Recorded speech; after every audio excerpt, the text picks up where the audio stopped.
Yo, what's good, everybody? Today I'm here to talk about that fight. Naoya Inoue versus Ramon Cardenas. And what a fight it turned out to be. What was supposed to be a showcase fight in US soil for the monster turned into a very suspenseful showdown between the Japanese monster and the Mexican warrior, man. A weekend saving fight. Amazing. You know, that right there is what boxing is all about. But let me get into the fight on a round by round basis. The first round was a cagey one, a battle of the jabs, if you will. Of course, Inoue being Inoue, he was also sprinkling in power shots in there as well. But Cardenas stayed calm and composed, and I thought his game plan was clear early on. It was to shoot with Inoue and land that left hook. Then we move on to round number 2, where the colossal underdog Ramon Cardenas shocked the world by dropping Inoue with a counter left hook. In this round, Inoue already started throwing bombs. You see, I love Inoue, right? I'm a fan of his, but a problem that he has is that he still thinks he's levels above anybody athletically, and he thinks he's still as athletic as he was in his peak years, in his peak fighting weight. No longer is Inoue in his peak years, guys. Don't get it messed up. No longer is he in his best fighting weight. In his true peak, he was an athletic freak. That was a couple years ago now, 118, until his first couple fights at 122. Now he's built his body to settle nicely at 122 and potentially 126. But in doing so, he sacrificed his speed and sharpness. But I digress. The problem with Inoue is that he still thinks he's athletically superior to everyone, when in reality he just isn't anymore. These guys who are naturally bigger than him are far more comfortable fighting in these weights. They're at their ideal weight, where they can keep their strength, speed, power, and they're also very durable. So Inoue can't be out here thinking he can overpower everyone still and be abandoning his fundamentals in pursuit of a knockout, because he puts himself in dangerous positions where he can get hurt. In the past, he got away with these things because of his cat-like reflexes, right? He inevitably slowed down now.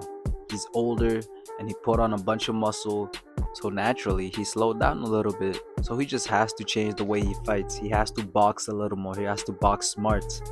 But what happened in round 2 is exactly the opposite of that. He was not respecting Cardenas. He was too offensively minded and he neglected his position and defense. Watching the sequence of the knockdown, you can see that Inoue was on the attack. Cardenas had his high guard up and he shifted to his left in the midst of Inoue's combination. He followed Cardenas, which left him squared. Then bang, Cardenas ducks Inoue's left hook and throws his own counter left hook, which landed all too clean on Inoue's chin, and down goes the monster. If you look closely, actually, Cardenas also switched directions. He shifted right as he threw the left hook, which further increased the impact. That was a beautiful sequence, a beautiful shot from Cardenas. So all credit to him. That was him keeping his composure as the monster wailed on him. Rewinding a little bit earlier in the round, Cardenas also bloodied Inoue's nose, which goes to show, man, Inoue just isn't supposed to be fighting at 122 to begin with. I've been saying this for years, over and over, that Inoue is already at his physical limit at 122. His body simply just cannot handle the impact from these naturally bigger fighters. I'm aware he is a 4-division world champ, but if I'm not mistaken, this is actually his 5th weight class he's climbed. He's so small compared to these guys. People must understand that Inoue is pushing his limits, pushing his boundaries for greatness. But moving on to round 3, this was another thrilling round. A round Cardenas won as well. I believe that Inoue was still hurt from the knockdown. His mind was still hazy, a little foggy, and he was getting sucked into the energy of the crowd. He was in unfamiliar territory, in a whole new atmosphere. The crowd cheering had the warrior in him, wanted to get his lick back. So he kind of just stood toe to toe with Cardenas and fought.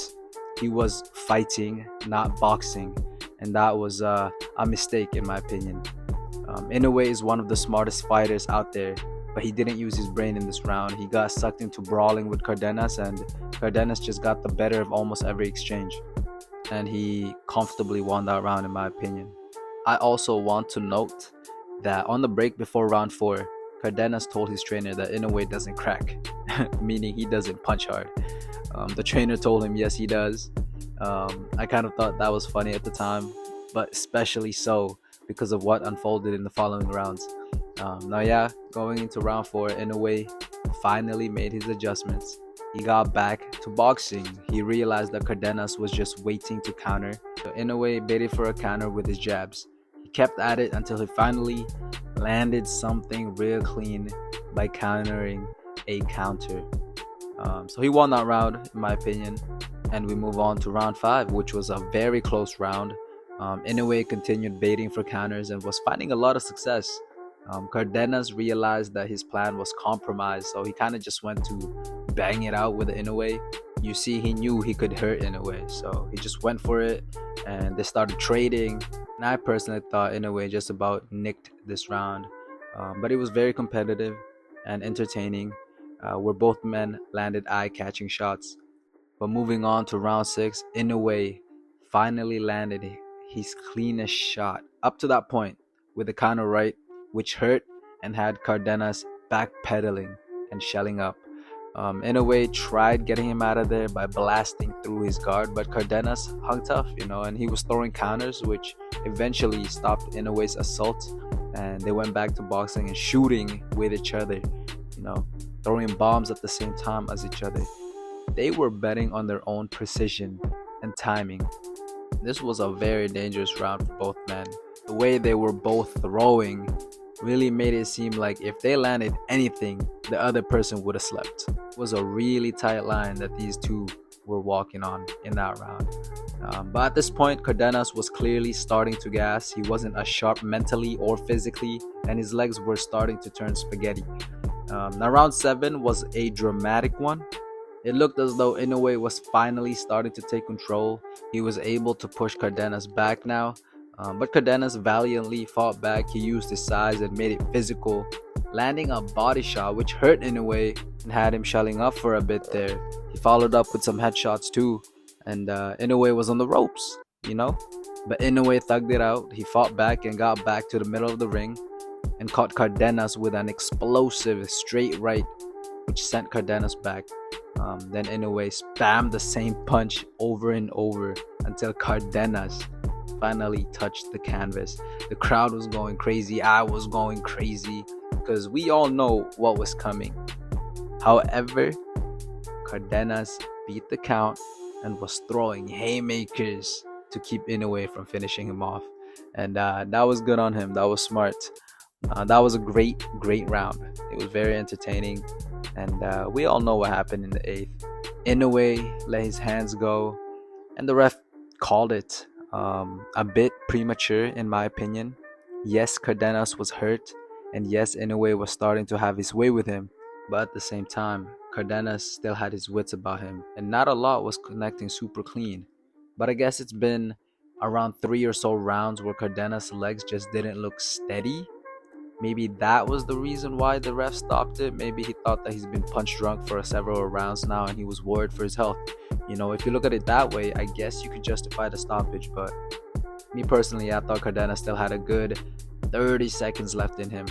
But then again, what would be the point if he was going to get stopped anyway? Why take that punishment? But the result is the result. And we got an incredible fight to save the weekend. What a battle between these two warriors. That right there, as I said earlier, is what boxing is all about, ladies and gentlemen. A huge shout out to Ramon Cardenas. Just last night, I talked about how William Skull pissed away an opportunity of a lifetime by fighting the way he did. Tonight, Cardenas showed how an unheralded fighter should take advantage of a massive opportunity like this. You fight your heart out. Show the world what you're made of. Cardenas showed that he can hang with the best of them. He's a skilled fighter, super sharp. He has great timing and he can crack. He's got good technique and he's proven to be durable, you know. And most importantly, he has tremendous heart. So once again, huge shout out to Ramon Cardenas, and congratulations to you, sir. You earned yourself thousands of new fans with that performance. Now moving on to Inoue, I do of course want to talk about the monster. First of all, it's awesome seeing this man fight in the US. I'm glad he had a lot of supporters cheering him on, and I saw that Inoue stayed a while after the fight to interact with him, which was super cool to see.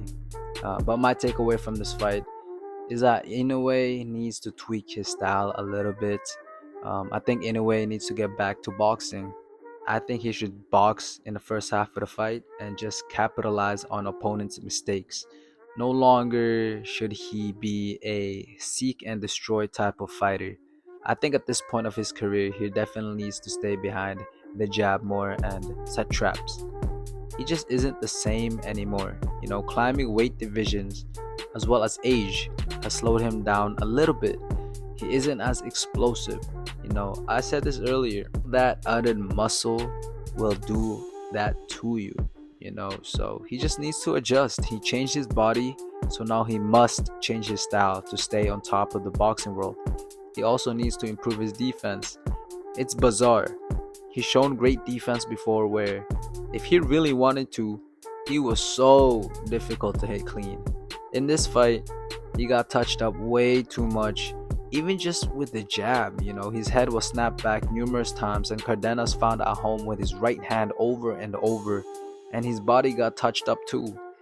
You know, just too many eye-catching shots landed on Inoue, in my opinion. And if he intends to go up to 126, up to featherweight, well, I don't know. You know, he can get seriously hurt and even stopped by the dogs up there. Featherweight is a serious division. There's a lot of smoke up there. It's very dangerous.